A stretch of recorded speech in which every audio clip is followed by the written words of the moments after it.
Hello, Kirsten Murphy here, Executive Director of the Vermont Developmental Disabilities Council.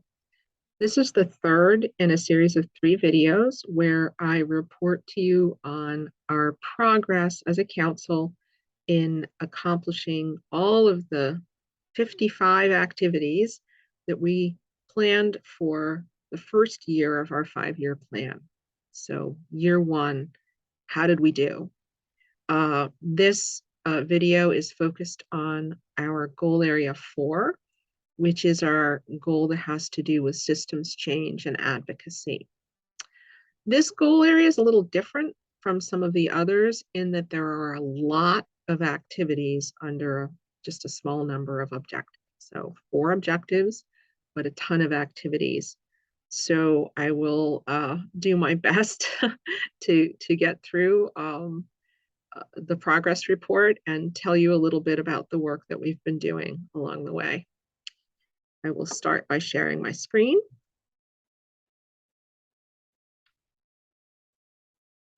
Always a challenge. There we go. All right.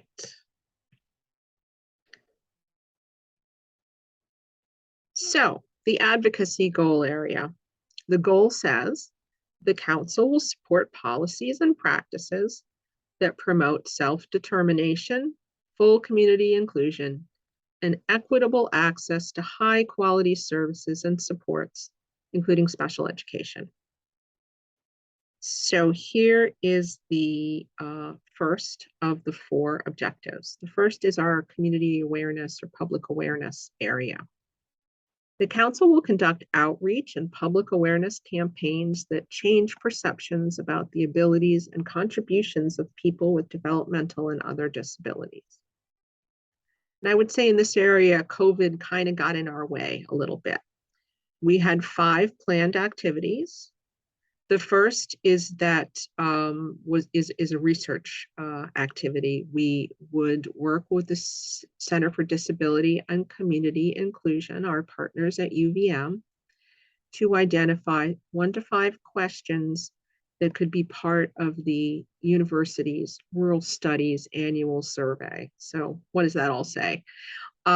We wanted to know, well, what are the attitudes that people in the state, the public, have about developmental disabilities, or disabilities in general. So we partnered with our UCED, our University Center on Disability and Community Inclusion, and we're successful in getting some questions into that study. And that gave us a kind of first look at attitudes that people have around disability, and both special education and employment were the focuses. Our second project was building on a project that we've done in the past of creating story portraits. These are big poster size presentations that tell a story about somebody with a developmental disability and an issue where change would improve their life. We hoped to add 5 of those to our portfolio.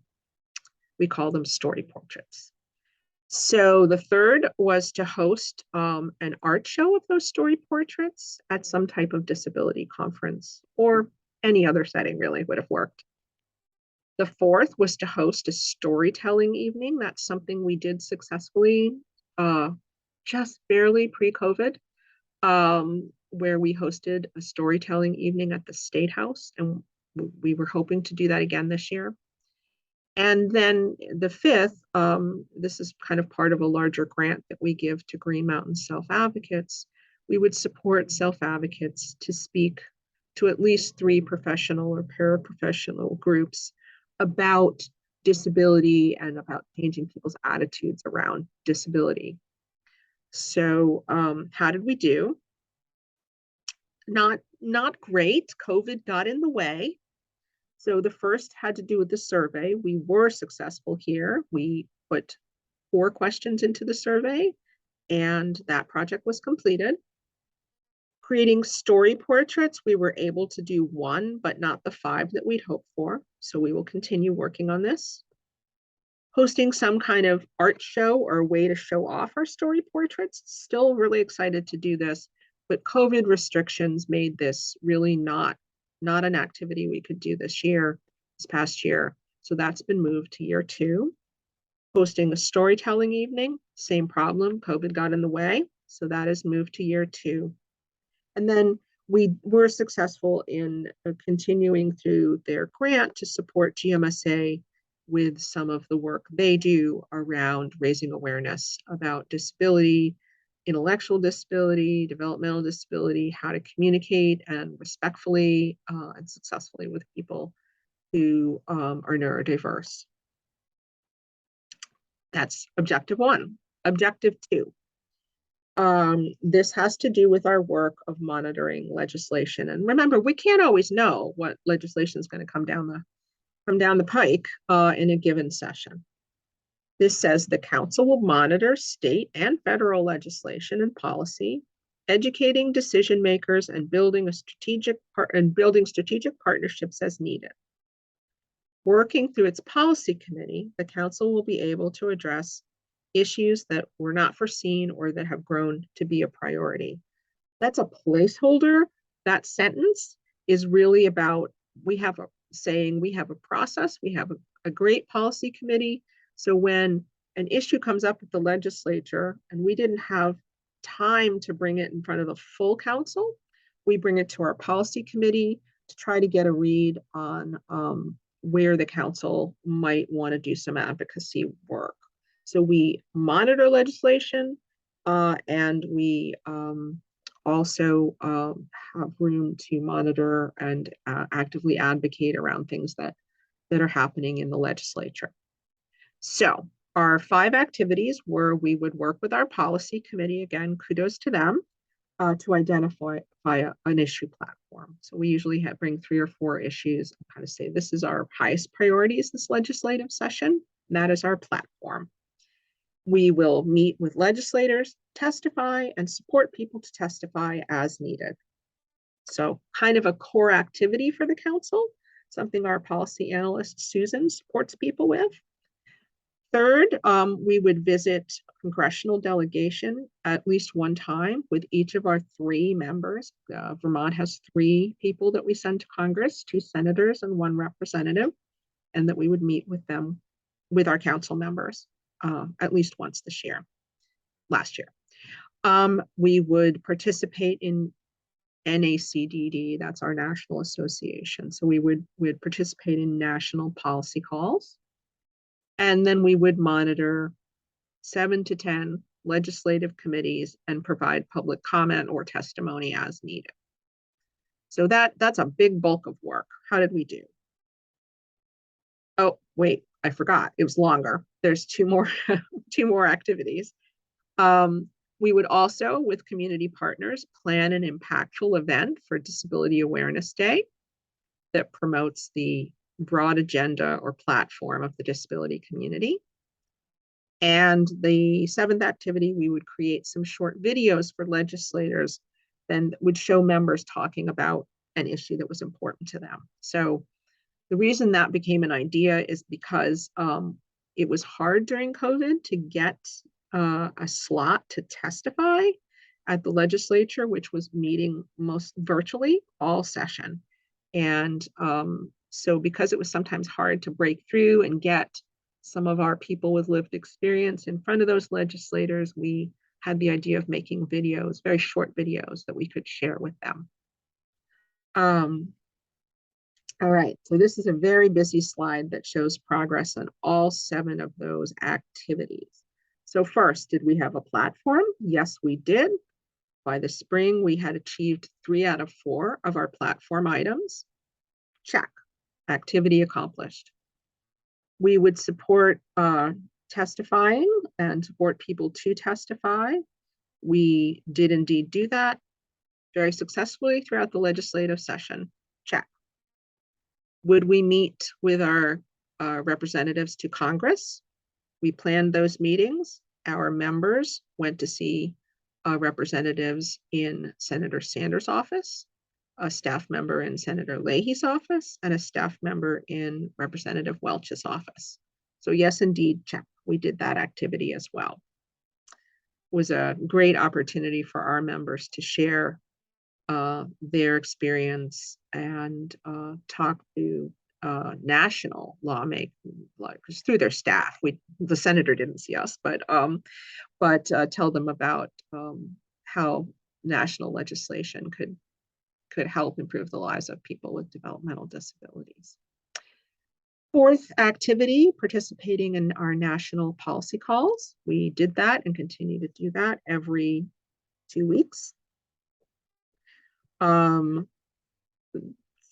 our bread and butter activity, advocating at the legislature. We're doing this, we're continuing to do it. We do that throughout the year, even when session is not happening. We are to get appointments with key legislators, as well as support our council members to talk with legislators when that's appropriate. Disability Awareness Day, activity 6.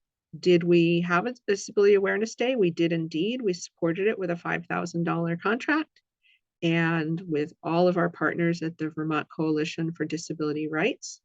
There were 3, I believe, training events or community conversations that were held virtually because of COVID. Instead of our regular Disability Awareness Day, which is in person, we had 3 online events, and that was completed last spring. And then the idea of creating videos, which we did at least a couple of videos, one about housing issues featuring a really excellent self-advocate talking about her experiences and challenges with housing. This was a very impactful video. We shared it with the key committee that was talking about housing. And I think that we got communications back from legislators that this had made an impression on them. And then we always create a video at the end of the session, thanking legislators for the work that they've done. I believe those are the 2 that we got done this year. So maybe not as many as we would have liked, but some success there. All right. Objective 4.3. This is the big one. We have 10 activities under this one. The council will advocate that Vermont adequately fund home and community-based services, period. Vermont will have strong, stable, and equitable systems that protect the right to person-centered planning, emphasize prevention over crisis care, and provide individualized, flexible supports rather than adhering to rigid service categories. That's kind of a mouthful, but it is a way of saying that our members want the system of care that is the guiding document for our developmental disability services. We want to see that be the very best that it can be, supporting people to say what services they want, get the services they need, have those services be flexible, and have them be support them in preventing crises rather than waiting till somebody really has a crisis and then we give them services. That's not financially, or it's not the right thing to do. It's also not financially smart. So those are some of the things that were on the minds of our council members when they wrote this objective. And there are literally 10 activities. So I'm going to go through small batches of them and then show you the bar graph. So we're not going to try to remember all 10. Number 1, we're going to educate lawmakers about the need for adequate base funding and regular, predictable cost of living increases. That's what a COLA is for developmental disability services. So advocating for better rates, better reimbursement for our designated and specialized service agencies. Second, advocate strongly that Vermont comply, that means follow, the CMS, that's Medicaid, requirements regarding conflicts of interest in case management.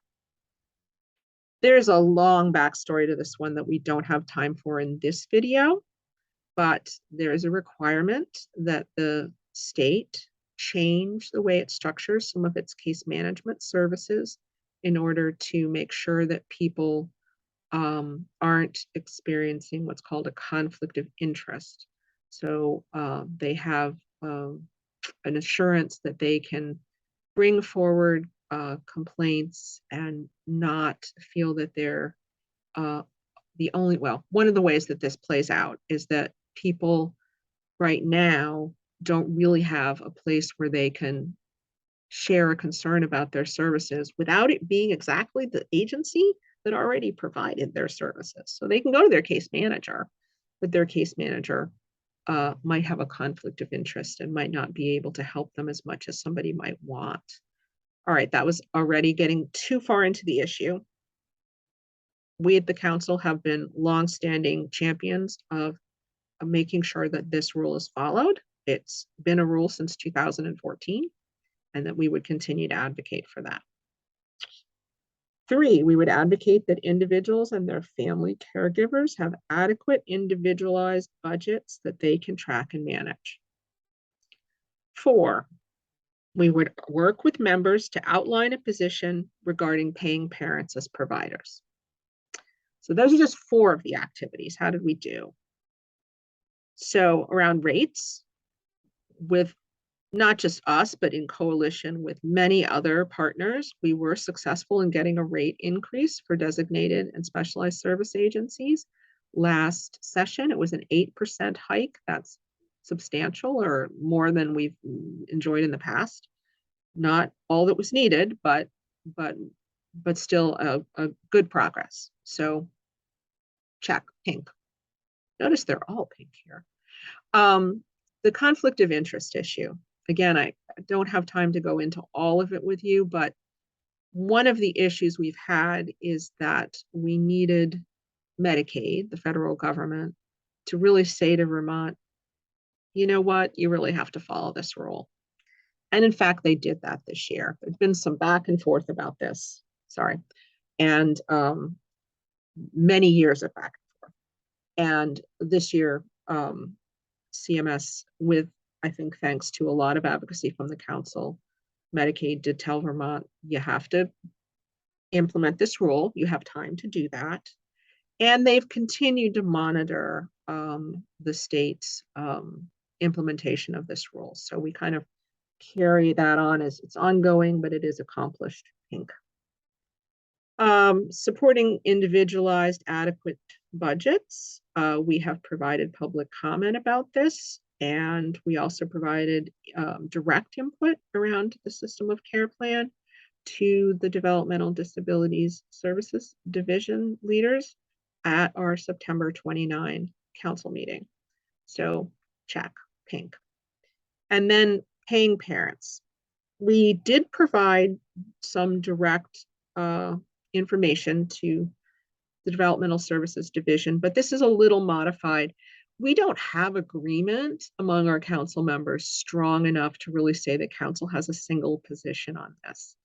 So when that happens, what we do is we support individual members to speak their truth and their opinion to decision makers. And so that's what we were able to do to make sure that this conversation about should we or shouldn't we pay parents as providers is as informed by people with lived experience as possible. So those are 4 of the activities. Here are 4 more. We would advocate that the state add additional funding priorities to its system of care plan. So there are some limited circumstances that the division will fund people for, and we hope to widen that. We would monitor Vermont's transition to using something new, an independent assessment that uses a new tool to assess somebody's support needs, called the Support Intensity Scale Adult, so the SIS-A. So we would monitor the state implementing that. We would advocate for new housing models. And I talked about that in video 2 around our housing objectives. And we would advocate for crisis prevention and wellness support as opposed to crisis intervention. So really shift the focus of services away from leaning toward crisis intervention and more toward preventing crises. How did we do? Solidly blue. We began, a lot of this has to do with the fact that the system of care plan has been up for renewal. So in terms of those funding priorities, we have been providing advocacy and are continuing to provide advocacy to broaden those. In terms of implementing the sports intensity scale, I sit on a committee that monitors this and is continuing to advocate for um, making that rollout as family and self-advocate friendly as possible, and also some modification. I think this is a pretty good tool, but it needs some additional questions. So we've been working on that. Housing models. We've been doing this, and I talked about this again in our housing objective. We supported a bill called H720 that has mandated some work on the divisions part around expanding housing models, and that work continues. And then around crisis prevention or wellness support. Again, our system of care advocacy work focuses on that issue. So that work again is ongoing. So solidly in the blue area, working on all these things. And the last two activities, seek funding to support regional communities of practice, that's a COP, that are centered on improving cultural and linguistic competence in the delivery of developmental disability services. It's a very specific project, something that we've been working with a group of other organizations that are dedicated to improving cultural competence in developmental services. And then advocate that home and community-based services are, depending on which program, they're have the same menu. So they're aligned is what we say, so that it shouldn't matter what door you go in, whether it's developmental services or choices for care, which a lot of people with developmental disabilities that are more physical in nature use that program. And those programs have different menus to pick your services from. We think that it should be the same menu. So continuing to advocate around that. How did we do? On the community of practice idea, that's a very specific project. The funding has not been open for application all of this year. So that has moved to year 2. I'm pleased to say, as we are now in year 2, that we are now actually applying for that funding. So that project is in the hope for planning, try to raise money phase. And then finally, around aligning home and community-based services, again, this has to do with our system of care advocacy, and that work is continuing. So some 4 pink, a bunch of blues, solidly working on things, one thing that had to be moved to year 2. That's how we're doing on this big general system of care advocacy area. Last objective, the council will advocate for the professionalization and stabilization of the direct care workforce. So it's no secret that our workforce is in crisis. We don't have enough workers. The workers we have aren't trained well and aren't paid enough. Stabilizing that workforce is critically important to the quality of services that people receive. So 3 activities, I think it might actually be longer than that. Advocate that the state strengthen training requirements for direct care workers, including home providers, and the state budgets support that training. So more training for providers. Advocate annually that the Vermont state budget adequately compensate direct care workers. Rate increases. Co-sponsor a direct support professionals appreciation day. That was the 3rd activity. There were just 3 in this area. How did we do? We have around training requirements, that is part of our system of care advocacy. And we have also provided separate comments specific to that issue and published a short letter in the Digger, which is misspelled there, I think. Vermont Digger, I think it should be. Okay. Rates, improving rates. We have advocated steadily for this, along with lots of other organizations. And as I said earlier, there was an 8% increase, not all that is needed, but a good increase. And then Direct Support Professional Day was something we do in collaboration with Vermont Care Partners, and they chose not to hold it this year. So we would have helped with that, but probably not something we'd undertake on our own. So that event did not happen.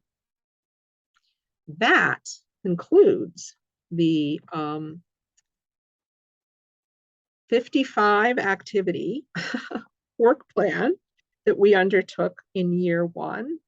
I hope these videos were helpful in giving you a sense of some of the work that we've done and in how we fulfilled that work plan.